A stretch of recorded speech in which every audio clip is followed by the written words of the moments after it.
Bom dia! Hoje é quinta-feira, dia 15 de outubro de 2020. E essa reflexão de hoje é para todos nós, mas principalmente para os alunos do curso de Aprendizes do Evangelho do terceiro ano, do turno da tarde da Seara Bendita.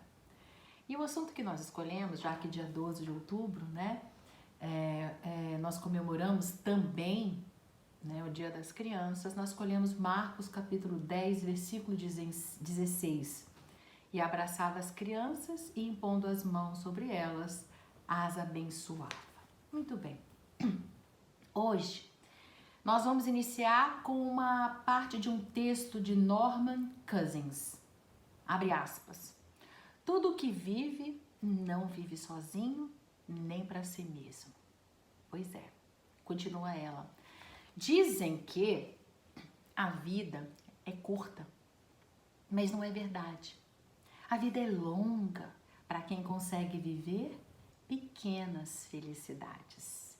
E essa tal felicidade anda por aí, disfarçada como uma criança traquina brincando de esconde-esconde. Infelizmente, às vezes, não percebemos isso e passamos nossa existência colecionando nãos. A viagem que não fizemos, o presente que não demos, a festa que não fomos, o amor que não vivemos, o perfume que não sentimos. Lindo, né? Essa é a mensagem, da Norma Cousins. Pois é, começamos hoje com essa mensagem porque, gente, a vida é mais emocionante quando se é ator e não espectador. Você já ouviu isso por aí, né? Quando se é o piloto e não o passageiro. Quando se é o pássaro e não a paisagem. Quando se é o cavaleiro e não a montaria. E assim nós temos que saber que a vida ela é feita de instantes. Não pode e nem deve ser medida em anos ou meses, mas em minutos e segundos. Pois é, esta mensagem é um tributo ao tempo. Tanto aquele tempo que você soube aproveitar no passado, quanto aquele tempo que você não vai desperdiçar no futuro. Por quê? Porque a vida é agora. Não tenha medo do futuro.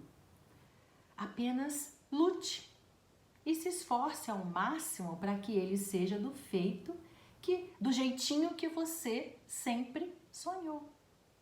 Essa semana, nós estamos comemorando aí o Dia das Crianças, E a criança, nos diz Pastorino no livro Minutos de Sabedoria, ele diz que a criança é a esperança de hoje na realização de amanhã. Pois é.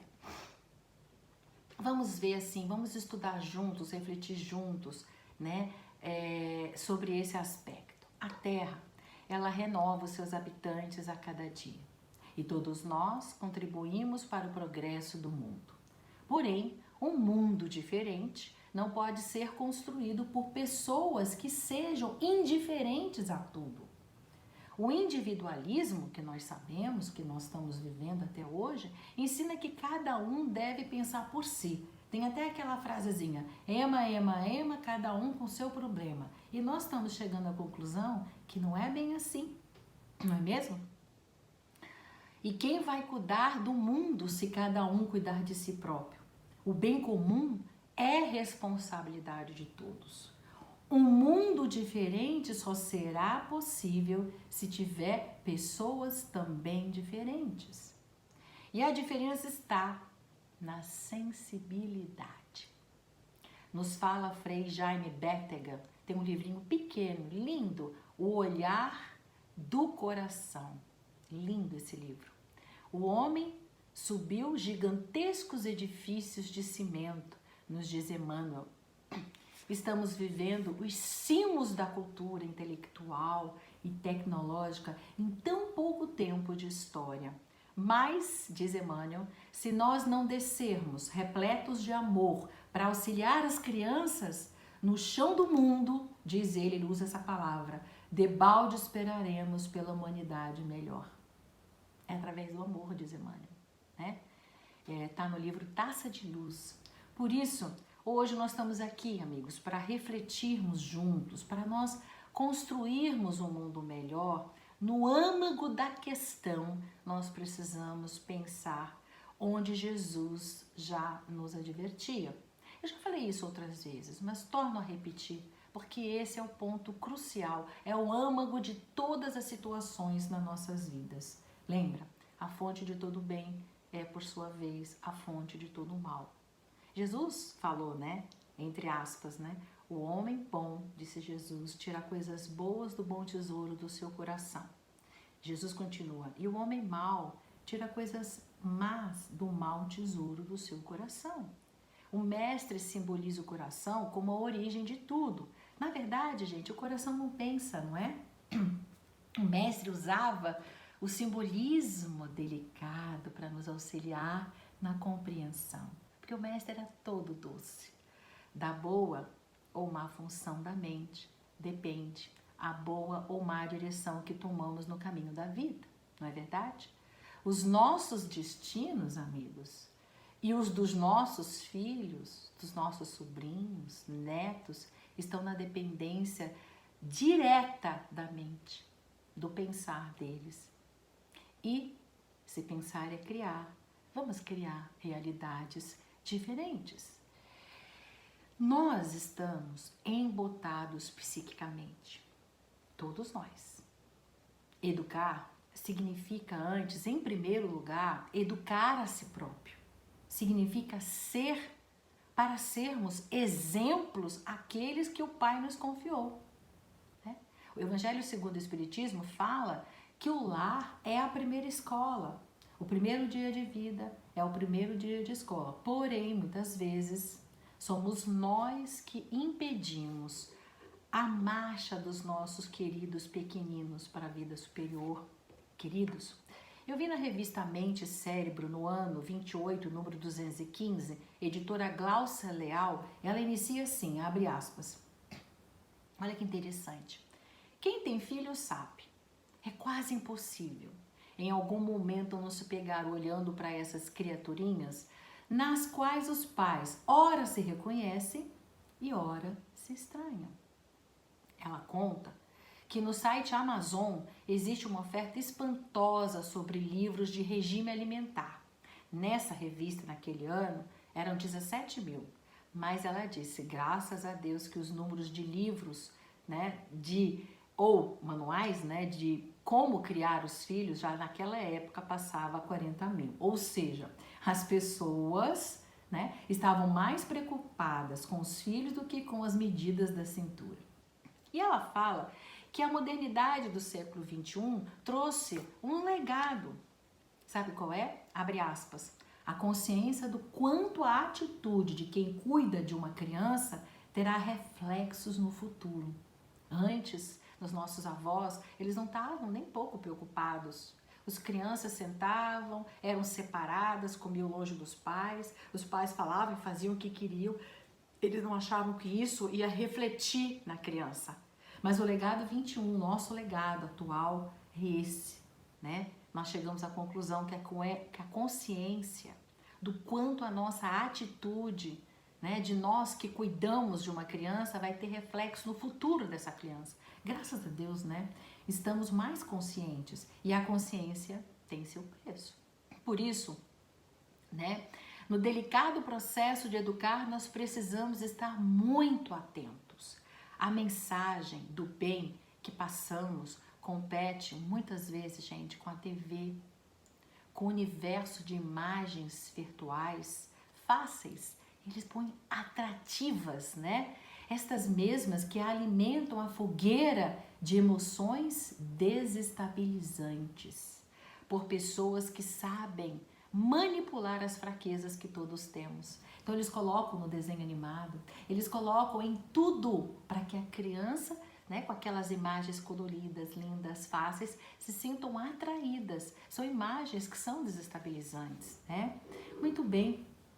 E nós todos temos bagagens acumuladas de várias encarnações.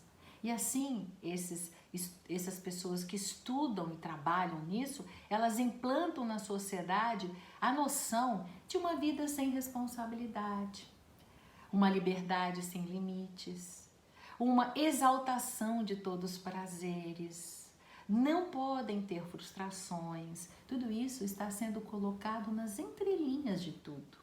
E mais que nunca, nós precisamos estar conscientes desse banco de dados que a mente dos nossos filhos estão sendo preenchidas.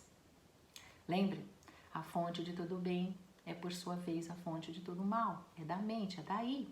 A relação entre pais e filhos é um completo burilamento bilateral. Requer muito tempo, disponibilidade e, principalmente, gente, investimento. Mas não é só o investimento econômico, o investimento psíquico também. A gente sabe que cada filho reclama um pai diferente, demanda um pai diferente. Cada filho mobiliza dentro de nós uma versão melhor de nós mesmos, porque quando nós amamos, nós queremos ser melhores para os nossos filhos, não é verdade?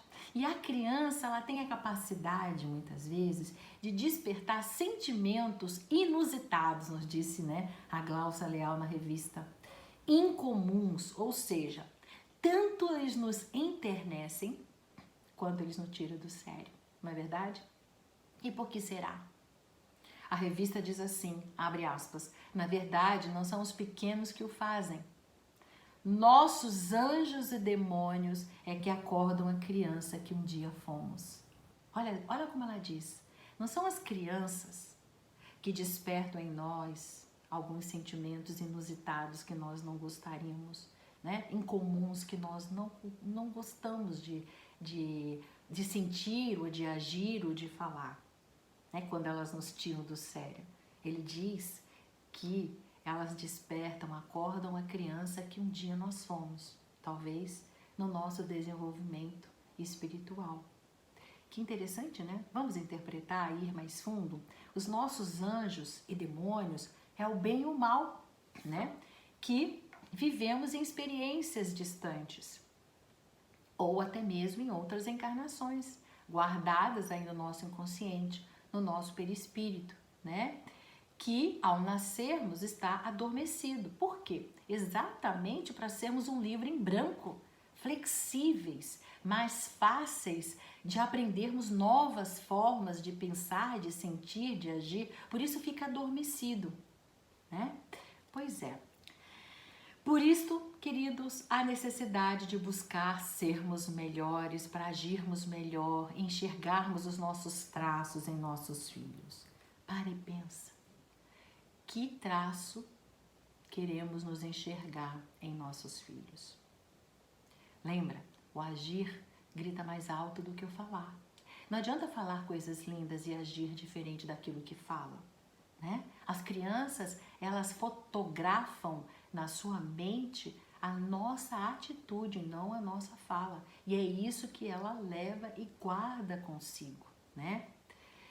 Nós vamos imprimir nos nossos filhos reflexos que vão ficar, gente, como fruto que teremos oportunidade de saborear no futuro. Então, quem vai saborear esse fruto, colher esse fruto, somos nós mesmos, né? E essa é a forma de competir, com as imagens desestabilizantes que chegam até eles. Porque a gente não consegue impedir hoje que eles não vejam absolutamente nada, e nós não conseguimos muito ter acesso a tudo que chega de informação aos nossos filhos, né? Como que nós vamos competir com essas imagens desestabilizantes? Com a nossa ação, com o nosso exemplo. Mas a ciência, ela vem comprovar hoje o óbvio na relação entre os pais e os filhos. Sabe qual é? Que ela disse que eles chegaram à conclusão, e ela mesma disse que é o óbvio. O que eles chegaram à conclusão hoje é uma coisa óbvia, né? Que nós precisamos despertar a sensibilidade, aumentar, ó como ela diz, a percepção extrasensorial Quando eu li isso, eu fiquei, uau! A ciência chegou à conclusão que nós precisamos despertar nos nossos filhos a percepção extrasensorial. Ou seja, porque eles precisam aprender a ler nas entrelinhas do que o outro fala. Aquilo que precisa ser lido e muitas vezes não é dito. Um olhar triste, se colocar na posição do outro, saber que aquilo que ele faz ou fala está magoando o outro, que ele tem que fazer ao outro aquilo que ele desejaria que fizesse a si mesmo. Olha o que a ciência chegou à conclusão, não é isso? Para isso, amigos, precisamos aprender a amar. Ame, diz lá o Frei Jaime Bétega. Olha como ele diz lindo. Ame como a chuva fina, que cai em silêncio, quase sem fazer se notar, mas é capaz de transportar rios. Hoje tá lindo, né? Tá nublado, uma chuvinha gostosa, igual essa do Frei Jaime Bétega. Ternura, bondade, paciência, são quesitos que quase esquecemos aí no corre-corre do nosso dia a dia, do nosso cotidiano. O amor, ele não faz barulho, ele é suave, ele é silencioso. E dessa forma, saberemos aceitar o espaço de filho, tá? Lembrar de como foi a nossa infância, como nós nos sentimos no lugar dele naquela idade, com a idade dele, né? Com as possibilidades que foram dadas para ele evoluir. E o que se espera com a bagagem dele, gente, não com a nossa idade. Isso é importantíssimo. Aí, sabe o que você vai fazer? Logo em seguida, poderíamos renunciar a este espaço, né, de filho, passando do lugar de quem é cuidado para o de quem cuida. Ou seja, nos colocar primeiro no lugar do filho, com a idade dele, com a bagagem dele até aquele momento, para compreendê-lo. E aí você então pode ser o cuidador. Sair desse espaço de quem é cuidado para de quem vai cuidar, sabendo exatamente como ele se sente. Essa é a sabedoria para desenvolvermos a nossa competência como pais. Requer a nos empenhar em reconhecer e desenvolver as competências dos nossos filhos. E eu vou terminar com uma frase de Piaget.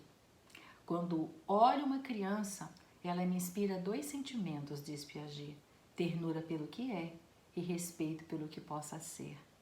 Que vocês tenham aproveitado essa reflexão, assim como eu aproveitei, que eu retirei de vários livros, dentre deles eu retirei de Renovando Atitudes, eu retirei do Evangelho segundo o Espiritismo, do livro de Esperança, de Para o Dia Nascer Feliz, e esqueci, é um livro de Chico Xavier. E Taça de Luz, era isso. Então, espero que vocês possam refletir, escutar esse evangelho, passem para quem vocês quiserem, para que possa aproveitar junto conosco, mas não esqueça de se inscrever lá no canal do YouTube, tá bom? Um grande beijo, muitas saudades de todos os nossos alunos, que nós possamos estar juntos a qualquer momento. Até quinta-feira que vem. Abraços fraternos.